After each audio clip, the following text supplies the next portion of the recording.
Ça va, Kautar, tu vas bien?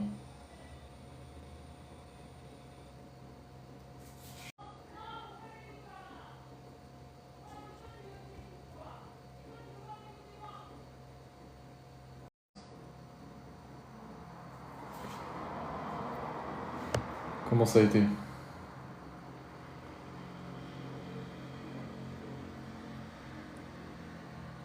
Hakuna Matata, j'ai pas eu ton.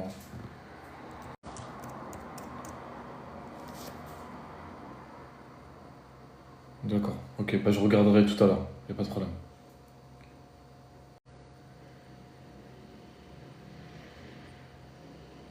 Ouais, il y a une ambiance lourde en ce moment, exactement. Il y a beaucoup d'attaques.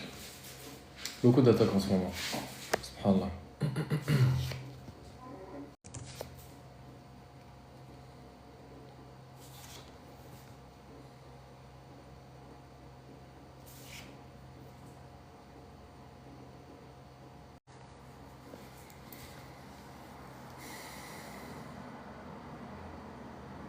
Alaykoum salam wa rahmatullah.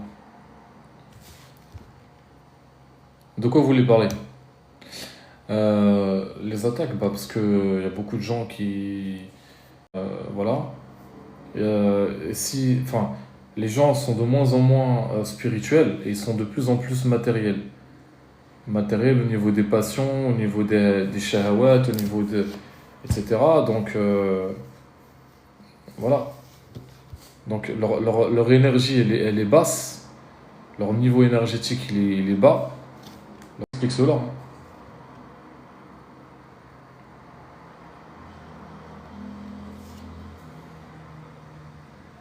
J'ai rêvé de toi, Akhi, subhanallah. Alaikum. Cette baisse de foi, c'est dû à quoi? Bah, tu sais, plus tu t'es. Voilà, c'est comme ça, c'est un des signes de la fin des temps. Ilham, salam alaikum, comment vas-tu? Ça va? J'espère que tu vas mieux. Voilà, donc, et plus tu t'éloignes du centre, plus, bah, voilà, y a plus aujourd'hui de. Les gens ne sont plus. Alors, tac. Alors, il y a beaucoup qui disent que je suis un charlatan, qui disent que je suis un sorcier, qui disent que j'utilise des djinns, tu vois. Et moi, ces gens-là, je leur dis Hasbi Allah wa ni'mal wakil. C'est tout. C'est pas grave. Chacun dit ce qu'il veut. Chacun perçoit l'autre en fonction de son propre monde intérieur. Tu vois? Chacun perçoit l'autre en fonction. Tu vas voir les autres sous le prisme de la haine et de la jalousie. Tu vois? Alaykoum salam, Elodie, comment vas-tu, ma soeur? Voilà. Si tu sentais une charge forte dans la poitrine, comme si c'était mon frère de sang. Mashallah. Mashallah. Alaykoum salam, Joujou. Non, j'ai pas vu ton salam. Je suis en train de lire un truc à côté, donc voilà. Alaykoum salam, Mokas. Ça va? Donc voilà, je disais, chacun perçoit l'autre en fonction de ce qu'il est intérieurement. C'était rempli de nous. Voilà, donc moi, ça m'appartient pas. Ça ne m'appartient pas. Chacun me voit en fonction de sujet de tous les thérapeutes, de tous les raqis, de tous les guérisseurs que vous rencontrez. Voilà. Donc, Salat Istikhara, il voit des choses très très lumineuses et très positives me concernant. Voilà. Donc, je pense pas qu'un charlatan puisse donner cette réponse, tu vois. Ça fait 2 semaines que je fais la prière. Alhamdulillah, masha'Allah alik. C'est très bien. Très très bien, masha'Allah. Ne lâche jamais la prière. Parce que tu parles de sujets dont on n'a pas l'habitude d'évoquer, parce que tu parles sous le prisme de tes intuitions. Voilà. Donc, de toute façon, les gens qui pensent que. Enfin, chacun, voilà, chacun agit en fonction de son miroir intérieur, tout simplement. Ah, alhamdulillah. Pour ma part, j'ai pas eu besoin de prière de consultation pour ce frère, juste le son de sa voix. Barakallahu fik ilham. Allah yahfadek, mashallah. Voilà, Ilham, elle a terminé un accompagnement avec moi. Elle est encore en convalescence. Je lui ai donné mes protocoles. Elle a vu comment je travaillais. Et alhamdoulilah. Voilà. Et encore une fois, je ne suis pas là pour me justifier ou prouver quoi que ce soit. Je ne suis pas de Marseille. Voilà, voilà. Nous prendre pour des sorciers, il y a des égos qui vont nous prendre pour je ne sais quoi, et puis il y a des ruh, mashallah, de vraies âmes qui vont voir autre chose. Alhamdulillah, tout simplement, voilà. On n'a rien à prouver, voilà. On fait tous des erreurs, hein, bien entendu, hein, on n'est pas des anges, mais le sidq, la sincérité, c'est la base de la vraiment puissante qui a été donnée par Sayyidina Isa alayhi salam. Donc, c'est une dua, même si elle était considérable et qu'elle recouvrait la terre entière. Alaykoum salam. Donc ça, c'est une dua que je vais donner. Alaykoum salam, Nour Baraka, mon frère. Comment vas-tu, mashallah, Nour Baraka? Mashallah, le frère. Alors. Message, s'il vous plaît, mon frère ou ma soeur. Je reçois trop de messages. Trop de messages. Le lion de l'Atlas te représente sur la photo. Ah, merci Ilham. Bah, Ilham, tu me vois avec ton ruh, mashallah. Merci de nous riche, bi'idnillah, qui va vous aider à vous acquitter des dettes, d'accord? Même si elles étaient, même si elles sont considérables, d'accord? La dua, elle a été enseignée par Sayyidina Isa, alayhi salam, qu'elle couvrait toute la terre entière. Donc prenez un stylo, une feuille, je vais vous donner cette dua. D'accord? Enseignez-la à votre tour, donnez-la à vos familles, donnez-la à vos amis, à vos collègues de travail. Si vous connaissez des gens qui sont dans les besoins, dans le besoin, dans les dettes, etc., donnez-la, partagez-la et Inch'Allah, c'est comme ça qu'on propage la lumière et le nour et le toi qui dissipe le souci.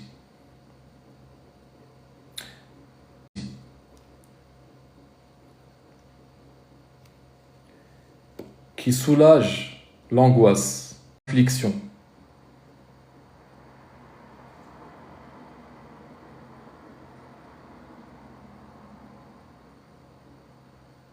qui exauce les prières de demande. Ô le tout miséricordieux, le très miséricordieux de ce monde et de l'au-delà. Ô le tout, tu es mon tout miséricordieux. Alaykoum salam, Rose du Nord, ça va? Alors, c'est Yessine avec un E, Y-E-2-S-I-N-E.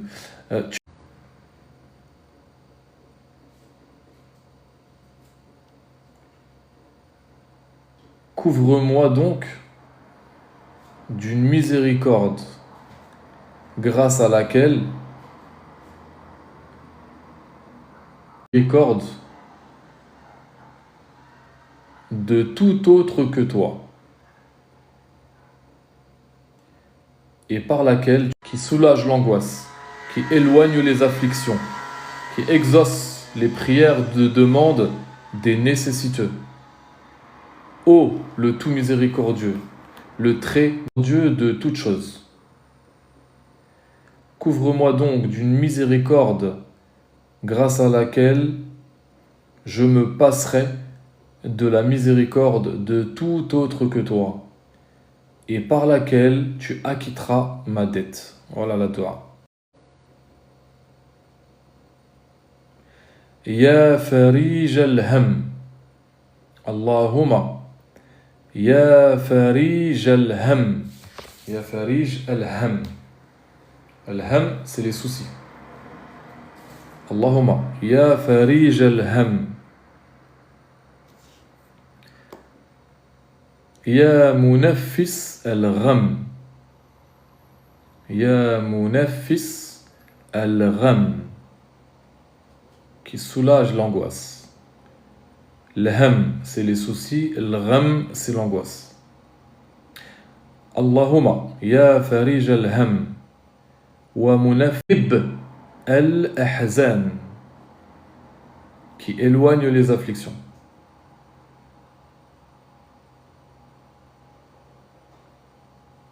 يا مجيب الدعوات يا مجيب الدعوات المضطرين يا مجيب الدعوات qui exauce les prières des nécessiteux. D'accord? يا مجيب الدعوات المضطرين يا رحمن الدنيا يا رحمن الدنيا والآخرة يا رحمن الدنيا والآخرة ورحمهما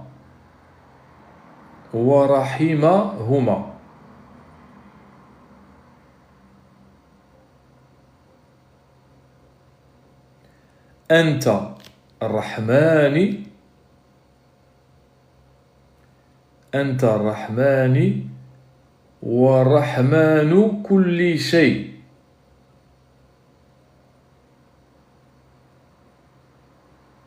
أنت الرحمن ورحمن كل شيء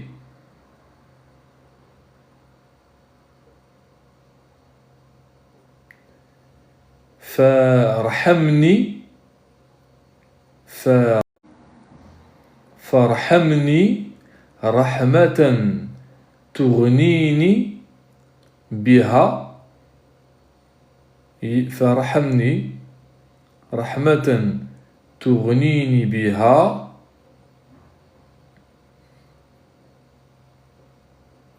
عن رحمات من سواك.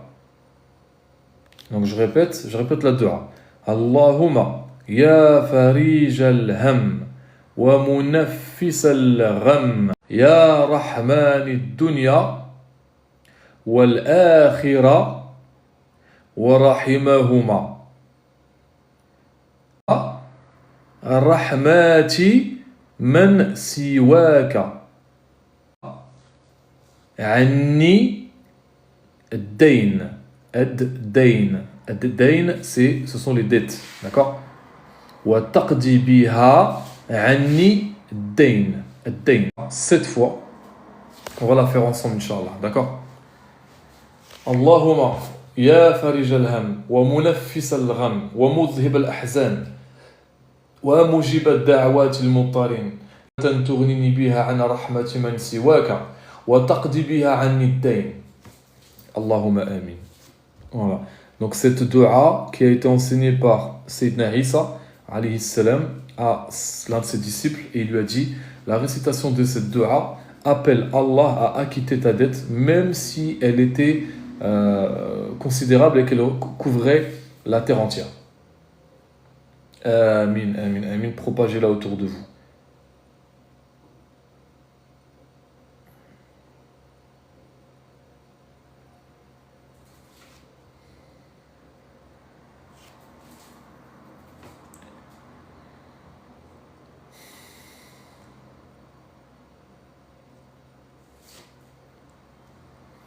Avec plaisir.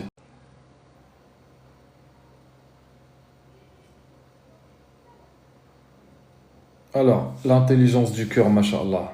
Est-ce que vous savez ce que c'est l'intelligence du cœur? Alaykoum salam. L'intelligence du cœur a déjà tout appris à la naissance. Elle sait ce qui est vrai.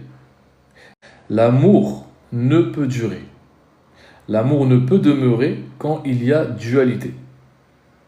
Quand il y a une dualité, ce n'est pas de l'amour, c'est autre chose. Pourquoi? Parce que l'essence même de l'amour, sa nature même, figure dans l'unité du tout accompli. Alaykoum salam. Quand je dis l'amour, c'est Allah, bien entendu. L'amour ne se remet pas en question. Là, je ne parle pas de l'amour charnel, qui est, tout simplement. L'amour ne se remet pas en question. Pourquoi? Parce qu'il est parfait en lui-même. Il ne se trompe pas. Le caractère parfait de l'amour le pousse à épouser toutes les formes, toutes les images et toutes les manifestations pour subhanallah, les dissoudre dans l'unité divine éternellement. C'est ça le vrai. L'amour habite toutes les créatures en vérité, quelles qu'elles soient. Pourquoi? Parce qu'elles viennent toutes d'une seule et même source, d'Allah seigneurial, du divin. Alors quand vous faites ça, vous êtes en train d'écarter l'ego et vous lui barrez la route. Parce que c'est quoi? C'est juste l'ego qui condamne l'autre. Et je parle pour moi en premier. Je ne suis pas en train de vous donner la leçon. Je m'inclus dedans. Moi le premier. Il vibre énergétiquement parlant.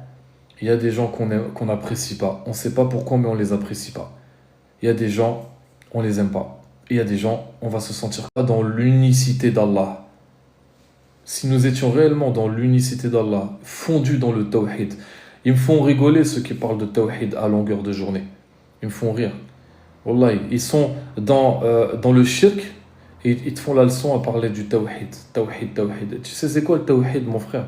C'est pas dans les livres que tu vas trouver le tawhid. Subhanallah. Donc, on n'est pas dans le tawhid. On n'est pas dans le tawhid. On est dans la multiplicité. Il y a des gens qu'on va apprécier, des gens qu'on va détester, il y a des gens qu'on va haïr, voilà. Parce qu'on est dans l'ego. Si nous étions réellement dans l'amour, l'unicité, nous ne jugerions personne, quelle qu'elle soit. Parce qu'elles viennent toutes de Allah subhanahu wa ta'ala, la même source. Et lorsqu'on vous faites l'effort de, comme je l'ai dit, de voir en chacun l'ego, vous lui barrez la route.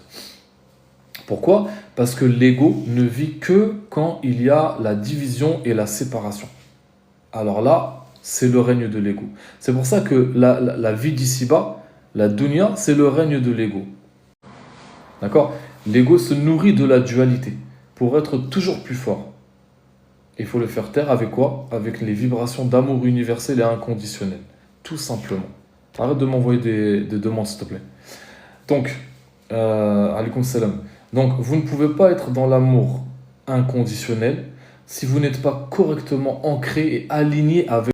Pourquoi? Parce qu'il y a un dicton qui dit « Tout homme est tiraillé entre deux besoins.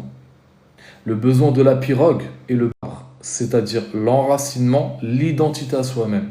Tout simplement. Et donc, les hommes errent, du verbe errer, constamment entre ces deux besoins, en cédant tantôt à l'un, tantôt à l'autre. Subhanallah. Jusqu'au jour où ils comprennent que c'est avec l'arbre qu'on fabrique la pirogue. Est-ce que vous avez compris? Voilà. Donc apprendre à aimer, c'est aussi apprendre à lâcher prise. À toute situation. À toute situation où l'ego est appelé à... Et en fait, nous ne sommes pas séparés les uns des autres, subhanallah. C'est une illusion de croire que nous sommes séparés des autres. Regardez juste, moi, personnellement, j'ai très mal vécu en 2020 quand il y a eu le confinement. Je l'ai très mal vécu. Pourquoi? Parce que il y a des gens, ça me gonfle, ça me pompe et j'ai besoin de m'isoler. Quand je rentre dans un restaurant ou là dans un truc où il y a du monde, j'ai tout de suite envie de partir. C'est comme ça. Je suis hypersensible et donc voilà. Mais j'apprécie les autres. Au boulanger, au boucher, à l'épicier, etc. Tout était fermé. Alaykoum salam à toutes les nouvelles personnes qui viennent d'arriver. Pendant le confinement, tout était à travers nous. D'accord? Nous sommes tous membres les uns des autres de ce monde. Et il n'y a pas de salut individuel, subhanallah. Il y a le salut de l'humanité complète, qui en vérité est un seul et même être. Subhanallah, l'humanité est une. Arrête de faire des copier-coller à ton... On t'a répondu à ton salam. Pourquoi tu copies-colles 1000 fois ton salam? Je comprends pas là. Est-ce que vous comprenez? Voilà. Donc, notre corps lui-même, regardez ce que je vous dis. L'humanité est une, en vérité. Notre corps lui-même est constitué de cette terre. Et la lumière de la conscience d'Allah subhanahu wa ta'ala descend jusqu'à elle pour la spiritualiser jusqu'au cœur. Alaykoum salam. Jusqu'au cœur de quoi? Jusqu'au cœur même de la matière. Car ce plan est la roi de la créature, quelle qu'elle soit. Quelle que soit son train de vie, quel que soit son degré de lumière, de ténèbres, tout ce que vous voulez. Chaque créature est un reflet du soi d'Allah, du soi divin. C'est l'unique aspect dans la multiplicité, justement, qui mérite d'être aimé. Est-ce que vous comprenez? Et donc, pour révéler toute la splendeur de l'être. De l'être, c'est le plus grand des tyrans. On prend l'exemple de Pharaon. Pharaon, au moment de mourir, il a cru. Il a cru en Allah. Il a dit, je crois au Dieu de Moussa, de Haroun et de Moussa. Savoir si Allah a accepté sa conversion ou sa foi, ça c'est un autre sujet. On ne rentre pas là-dedans. On ne sait pas si Allah va lui pardonner ou pas, s'il est mort croyant ou mécréant, ça nous la même source qui connecte le tout. Et il n'y a que le soi, en vérité. Le soi divin, le soi dans l'insecte. Chaque créature est une manifestation d'Allah subhanahu wa ta'ala. Alaykoum salam wa rahmatullah.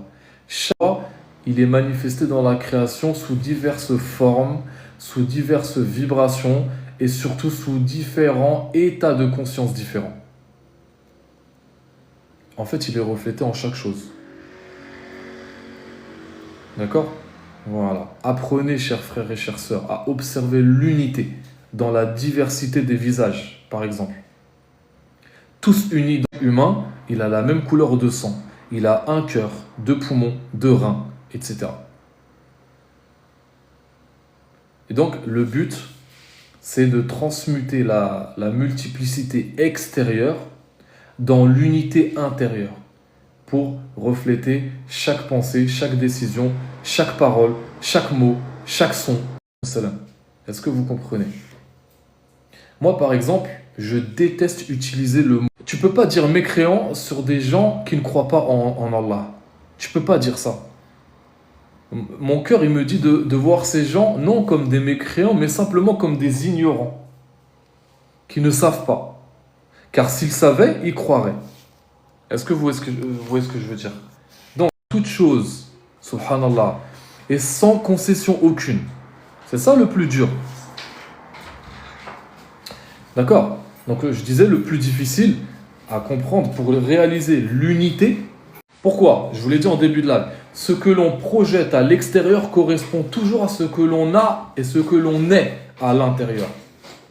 Et donc, si on rejette quelque chose que l'on voit à l'extérieur, c'est qu'on rejette quelque chose que l'on a à l'intérieur, en vérité. C'est donc qu'on est encore dans la dualité, et donc dans la division, et donc dans la séparation, et donc dans le shirk. Tout simplement. Ils me font rire encore une fois ceux qui parlent. Le processus mental, il se met en route. L'ego, il prend la relève. Le qarin, il susurre. Et donc nous projetons sur les autres ce que mécréant en nous-mêmes, que l'on n'ose pas regarder en face. Alors le processus de l'ego se met en route. On projette ce mécréant intérieur que tu es en train de voir. C'est le mécréant qui est à l'intérieur de toi en vérité. Si cette personne, admettons, si cette personne elle est réellement mécréante, c'est qu'elle ne connaît pas Allah, tout simplement. Elle est donc une créature innocente. D'accord ? Ainsi, plus on se connaît tel que l'on est vraiment, moins on peut voir le mal extérieurement. Et donc, plus on voit le bien, plus on voit Allah en toute chose.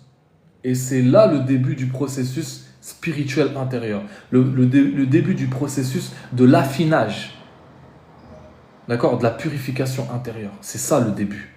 Combien de musulmans j'ai entendu dire « Nous, on est les meilleurs, on est la meilleure communauté, blabla, on va aller au paradis, les autres en enfer. » Ça, c'est de la spiritualité, ça ? Non, c'est que de l'ego. C'est que de l'ego.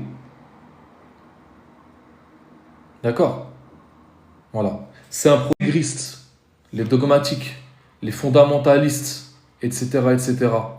D'accord ? Qui ne connaissent pas la noirceur de leur âme. Et bien eux, ils voient des mécréants partout qu'il faut abattre. Tandis que le véritable croyant sincère, il voit des innocents conditionnels qu'on arrive à convaincre les autres. Tout simplement.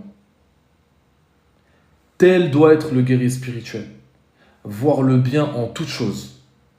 Même dans... Ne méprise pas. Pourquoi ? Parce que tout son être intérieur vibre au son de cloche de l'amour divin. Subhanallah. Il n'a pas de temps à perdre à détester l'autre, à haïr l'autre, à parler sur l'autre. Il n'a pas le temps. Il n'a pas le temps. Il n'a pas le temps. Il n'a pas le temps de s'occuper des autres.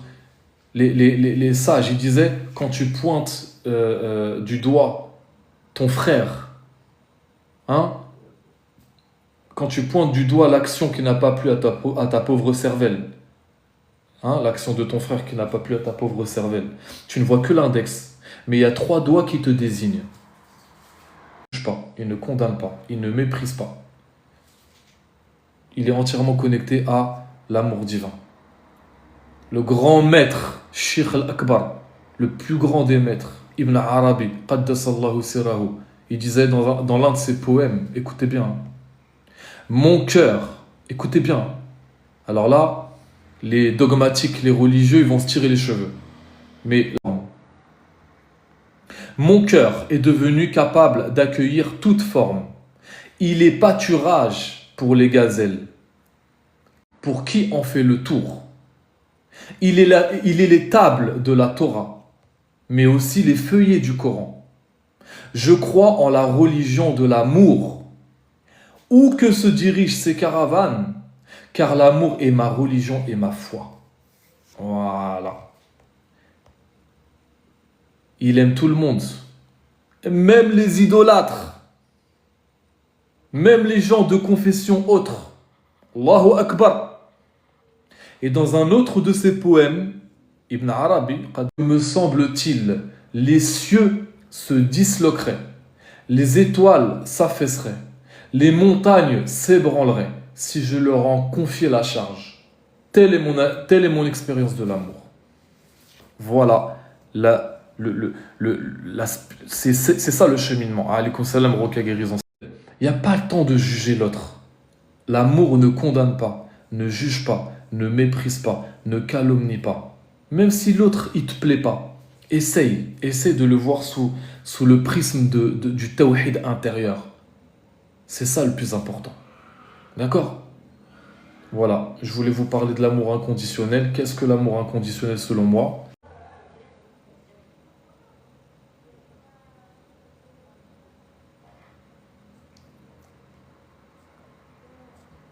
En vérité, pour corréler tout ce que je viens de dire, tu es lui et toi. Mais toi, tu n'existes pas. Il n'y a aucune distinction. Tu n'existes pas, tu n'es ni observé. C'est la pure conscience qui a conscience de sa propre conscience et qui s'observe elle-même par elle-même. Je parle de la conscience divine. Toi, tu n'existes pas. Tu es juste, je fais ci, je fais ça, j'habite là, machin, j'aime ça, j'aime pas ça. Ça, c'est de l'ego, ça. Mais ton ego n'existe pas, c'est juste une somme de perceptions illusoires, vivant dans un monde d'illusions. Et la vérité, comme je l'ai dit, il n'y a nul observateur ni observé. Quand l'être atteint cet état d'annihilation, c'est-à-dire on appelle ça le fa'ana, la création, elle réagit de manière normale, puisque l'essence et le silence, les atomes réagissent comme s'ils refusaient d'être dévoilés, ou plutôt d'être révélés. D'accord ? Les atomes, ils prennent une position dans le monde manifesté de manière contingente. Pourquoi ? Parce que avant d'être de la matière ce sont des particules subatomiques. Ce sont des subatomiques. Pourquoi ? Parce que c'est le mental qui perturba les expérimentations. D'accord ? Il n'y a ni bien ni mal, en vérité. Ni pire ni mieux. Ni désagréable. Ni victime ni bourreau. Ni oppresseur ni oppressé. Ni gentil ni méchant. Et ni récompense ni châtiment. Ni jugement ni condamnation. Ni mieux qu'eux, ni pire qu'eux. Ni extérieur ni intérieur. Ni degré ni station. Oui, Daniel Levar, je sais. Ni niveau, ni élévation. Ni mental, ni pensée. Ni émotion, ni sentiment. Vous voulez que je continue ? Ni avant, ni après. Ni réalisation, ni cheminement. Ni intelligence. En vérité. Qui tu es, tu n'existes pas. Tu n'existes pas, tu n'as jamais existé, tu n'existeras jamais. C'est juste des perceptions. Tu n'existes pas. Donc comment quelque chose qui n'existe pas puisse s'éteindre ? Si tu dis qu'il faut que je m'éteigne en Allah, ça veut dire que tu n'as que l'immuable, sans forme, sans concept, sans couleur, qui se réalise lui-même par lui-même et qui se connaît lui-même par lui-même. l'unité et la dualité s'évanouissent perpétuellement dans l'essence de son être. Et lui, il n'est que par lui-même. Subhanallah, conscience que l'emprisonnement n'est que l'illusion que l'on a de lui-même. Alors, le véritable sens de ce que nous sommes apparaît comme le soleil en plein ciel. D'accord? Et quand le sens apparaît, alors ce sens n'a aucun sens. Car le véritable sens est justement de n'avoir aucun absolu. On est en train de parler d'Allah subhanahu wa ta'ala. Cet être absolu contient en lui-même tous les sens. Il est le premier et le dernier, mon frère. Il est le premier sans début et le dernier sans fin. Il n'a ni début ni fin. Il a toujours existé et il existera. Moi, j'ai l'illusion d'avoir toujours existé. Mais je n'ai que 42 ans. Ma petite vie là, ma petite existence n'a que 42 ans. Lui, il n'a ni début ni fin. Ni début ni fin. Il a toujours existé et il existera. L'éternité. Et l'éternité, quand elle apparaît dans son essence, c'est qu'un instant fugace. Un petit instant comme ça, tac. Et nous, on a l'impression que c'est l'éternité. Il est l'être qui conditionne. Il n'a pas de rival, il n'a pas d'adversaire en vérité. Le diable n'est pas l'adversaire d'Allah. Allah n'a pas d'adversaire. Qui oserait se tenir devant lui? Personne. Et au final, tu es lui, mais tu ne le sais pas. Tu es lui, mais tu ne le sais pas. Toute la matière existante, je l'ai expliqué tout à l'heure. Et c'est cette conscience divine qui est voilée, ou plutôt qui est cachée par l'entité que l'on nomme ego. Je vous l'ai dit tout à l'heure. Vous croyez, vous avez l'impression d'exister, vous avez l'impression, l'illusion d'exister, mais tu n'existes pas. C'est tout, c'est ça ta réalité. En fait, l'ego, elle a été créée de la fusion de l'âme avec le corps. Le corps inerte, qui est fait de terre, d'argile. Donc l'accouplement de ces deux entités a donné naissance à une troisième qu'on appelle ego. Et donc l'ego a besoin d'un véhicule. Elle n'agit qu'à travers ce corps fait de matière. Et elle évolue par le biais d'un logiciel erroné. À la naissance, ce logiciel, il est erroné. Il est inhérent à la matrice. Pourquoi ce logiciel il est erroné de manière inhérente? Parce que ce logiciel permet, en nous mentant sur toute la ligne. Donc depuis le début, ce logiciel n'est que le qarin, le mental. Le qarin, c'est lui qui nous fausse la route en fait. La mort n'existe pas en vérité. La vie n'est qu'un rêve, car nous ne sommes que l'imagination que l'on a de nous-mêmes. C'est comme un jeu vidéo.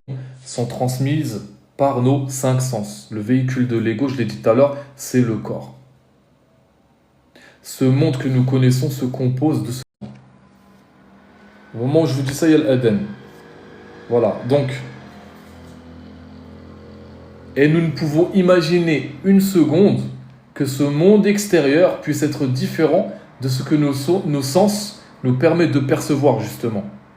Puisque depuis notre naissance, nous en sommes totalement dépendants et justement erronés avec le logiciel.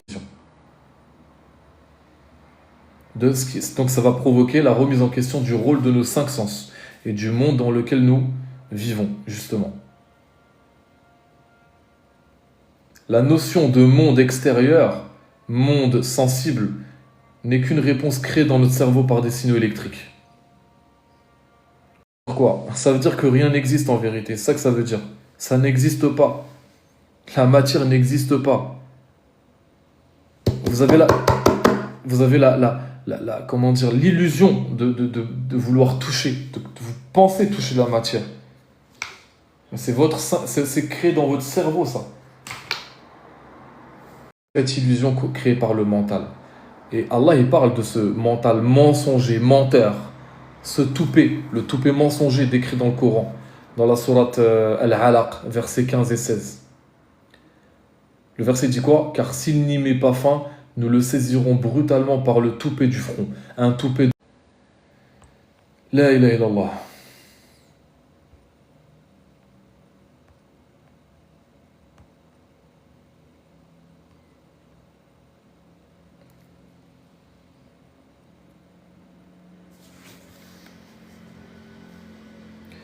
Gloire à Allah, avant l'unité duquel il n'y a pas d'antérieur, si ce n'est lui qui est ce premier. Après la singularité duquel il n'y a haut ni bas, ni près ni loin, ni comment ni quoi, ni où ni état, ni succession d'instants, ni temps, ni espace, ni être. Il est tel qu'il était.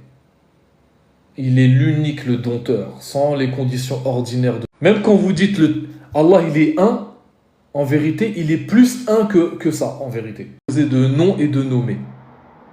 Car son nom est lui, et le nommé est encore lui. Il n'y a pas de nom sauf lui. Il n'y a pas de nommé en dehors de lui. C'est pourquoi il est dit qu'il est le nom et le nommé. Il est le premier sans antériorité absolue. Il est l'évident, tout simplement. Allahu Akbar. Il est l'occulte sans intériorité. Il n'a ni externe ni interne hormis lui.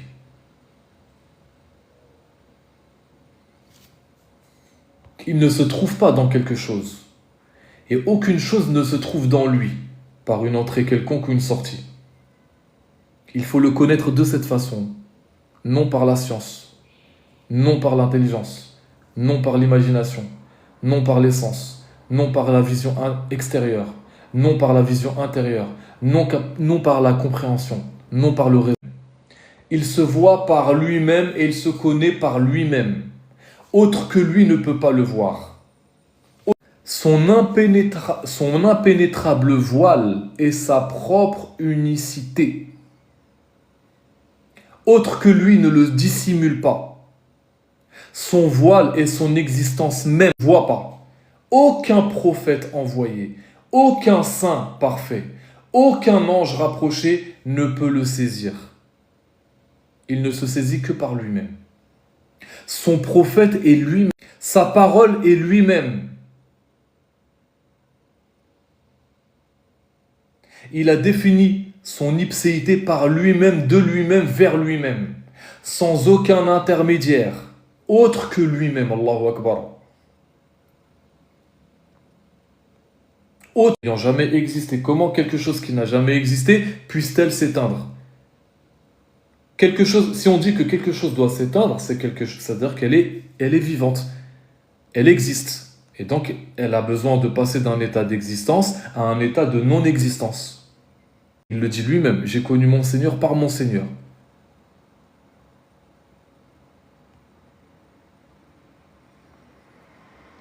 Tu n'existes absolument pas. Tu n'existeras jamais, ni par toi-même, ni par lui, ni dans lui, ni avec lui. Tu ne peux cesser d'être, car tu n'es pas.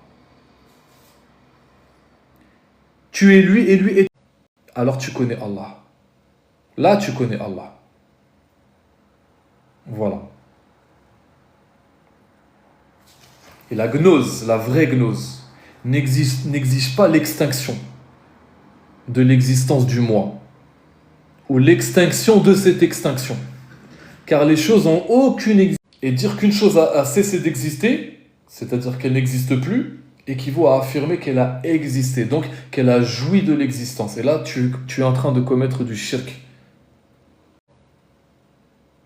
Et partant du principe que tu ne t'éteins pas, alors là, tu connais Allah. Les dogmatiques ne comprendront jamais, ça c'est clair.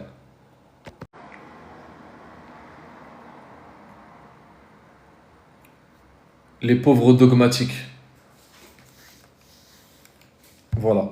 De ce que l'on doit, de ce qu'on ne doit affirmer. Ton existence, elle est néant. En vérité. Elle est néant. Et le néant ne peut s'ajouter à une chose. Qu'elle soit en... Quand le prophète dit « tu n'existes pas maintenant », comme tu n'existais pas avant la création du monde. Le mot « maintenant », il est pris dans son sens de présent absolu. Est-ce que vous concevez ce que je suis en train de vous dire? L'éternité, c'est quoi? L'éternité, elle n'a ni commencement, ni fin. L'éternité elle-même. Ça va loin. Il est l'existence. Regardez, Allah. En fait, l'éternité, elle existe. Yak, elle existe l'éternité.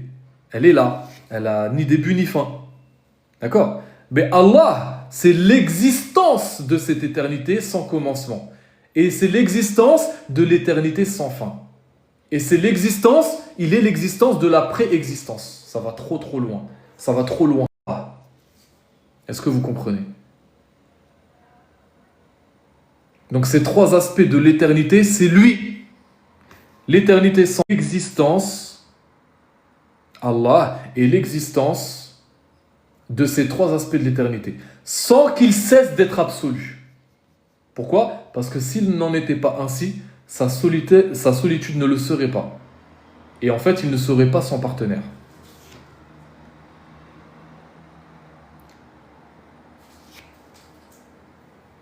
Allah n'a pas ni d'ennemi, parce que rien n'existe hormis lui.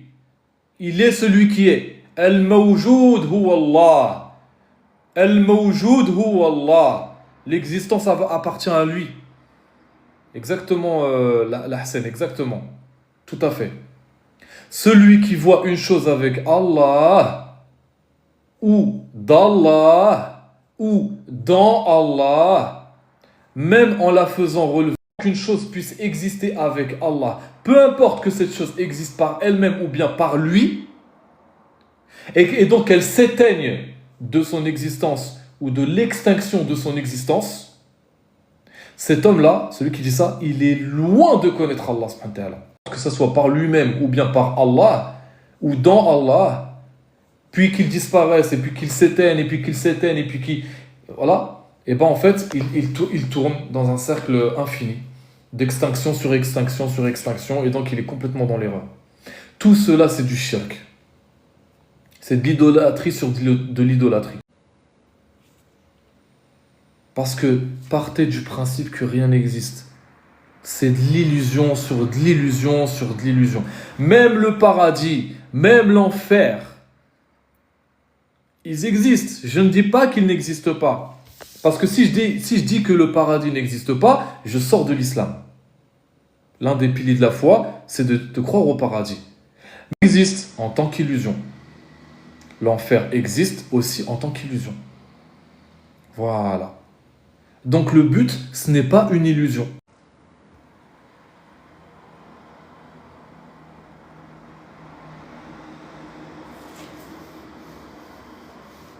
Exactement.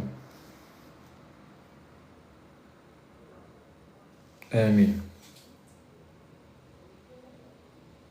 Tu verras que tes qualités sont les siennes. Parce que tout périt sauf sa face, dans l'extérieur et dans l'intérieur. Allahu Akbar. Perdu, de sorte qu'il ne reste que sa figure impérissable. Rien n'est stable hormis sa face. Khlas, point barre. Tu peux dire ce que tu veux. Et que tu n'as jamais joui de l'existence. C'est juste des illusions. Allah t'a créé dans une illusion, dans un monde d'illusions. C'est comme ça. Il t'a créé en tant qu'illusion qui vit dans un monde d'illusions. En fait, c'est pas périr sauf Allah, c'est pas ça. C'est que depuis le début, il n'y a que lui. En fait, vous comprenez. En fait, je sais pas si vous comprenez ce que je suis en train de vous dire. Ça veut dire quoi? Ça veut dire que depuis le début, il n'y a que lui. La création n'existe pas. C'est juste des illusions sur des illusions. Ce sont des strates. Tu mets le casque virtuel, là, le VR, là, le yak, tu le mets sur ton... Tu le mets sur toi. T'as l'impression de voir la pomme, tu tires tu joues à un jeu vidéo, tu tires, tu fais des dégâts et tout. Mais une fois que tu éteins la console, le paradis n'existe pas. Enfin, oui, il existe en tant qu'illusion. C'est un mirage. Le mirage, quand tu es dans le désert, tu le vois au loin. Tu vois le mirage, tu le vois. Voilà, c'est exactement la même chose. C'est la même chose, il en est la même chose pour toi, pour moi, pour l'autre, etc., etc.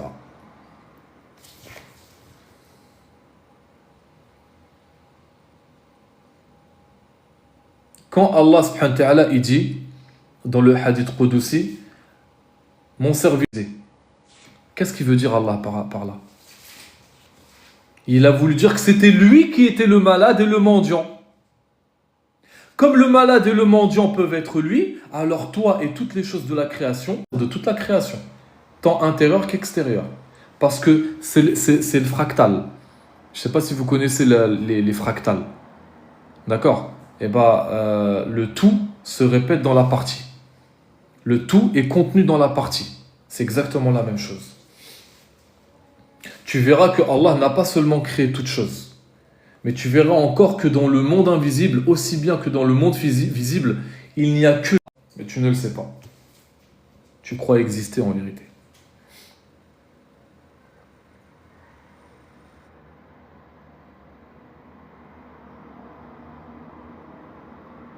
Tu verras qu'il n'a pas seulement créé une chose une fois pour toutes, mais tu verras qu'il est tous les jours en...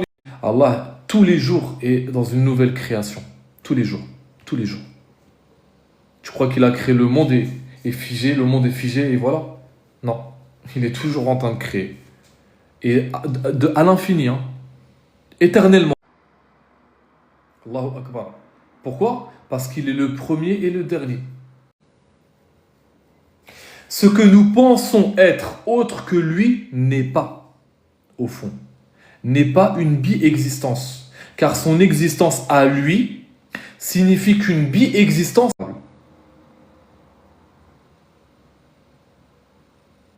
Or, autre que lui n'est pas. Cet autre est encore lui, subhanallah, sans aucune différence intérieure ou extérieure. Même si tu dis qu'il y en a un autre à côté d'Allah, et ben cet autre, c'est lui encore. Ça va loin, ça va très loin.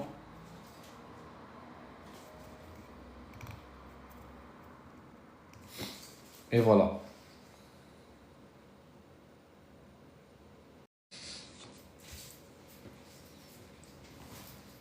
C'est pour ça c'est la gnose. Les arifin billah, ils connaissent tout ça. C'est pour ça que les arifin billah, ils n'ont que faire de l'au-delà. Ils n'ont que faire du paradis. Eux, ce qu'ils veulent, c'est Allah. C'est réaliser l'état de non-être, en vérité. C'est réaliser l'état de non-être. Le néant. Voilà, le néant, tout simplement. C'est ça le but. De réaliser le néant.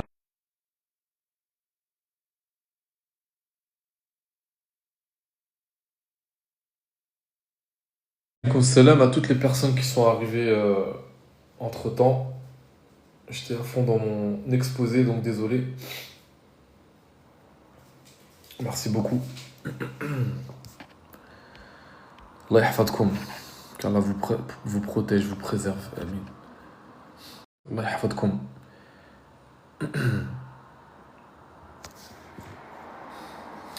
Je vais vous donner un...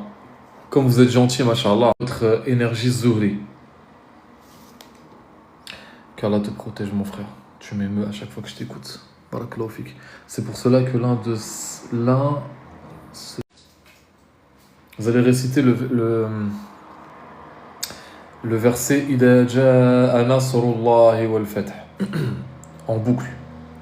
Ida ja'a nasrullah, Ida ja'a nasrullah, Ida ja'a nasrullah, ja'a nasrullah, ja'a nasrullah, ja'a nasrullah, ja'a nasrullah, جاء نصر الله نصر الله نصر الله نصر الله نصر الله نصر الله جاء نصر الله جاء نصر الله. Vous faites ça avant de dormir, vous faites ce verset là et vous verrez, vous m'en direz des nouvelles. إذا جاء نصر الله نصر الله نصر الله جاء نصر الله جاء نصر الله جاء نصر الله جاء نصر الله. Faites ça et vous verrez. C'est un verset qui va augmenter énormément votre énergie zuhri. Si vous êtes zuhri,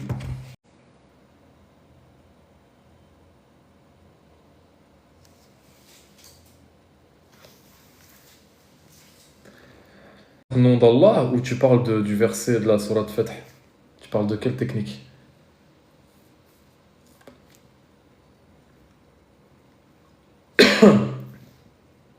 Voilà. Ya Basir, ya Khabir, ya Haq, ya Mubin.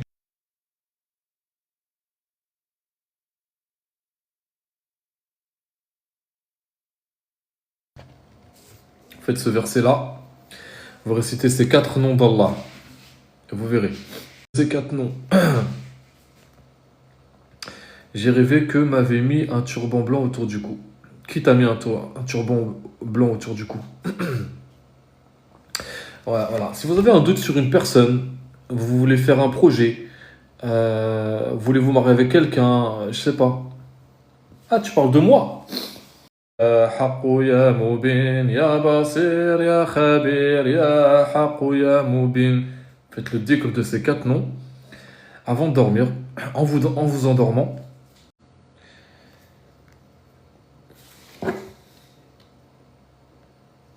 Ya Basir, Ya Khabir, Ya Haq, Ya Mubin. Vous faites le dhikr de ces 4 noms avant de vous endormir et vous verrez. Vous allez voir l'ajib, bi'idnillah. Euh, merci pour, voilà, merci pour votre force et je vous souhaite une excellente soirée. Barakallahu fikoum, salam alaikum.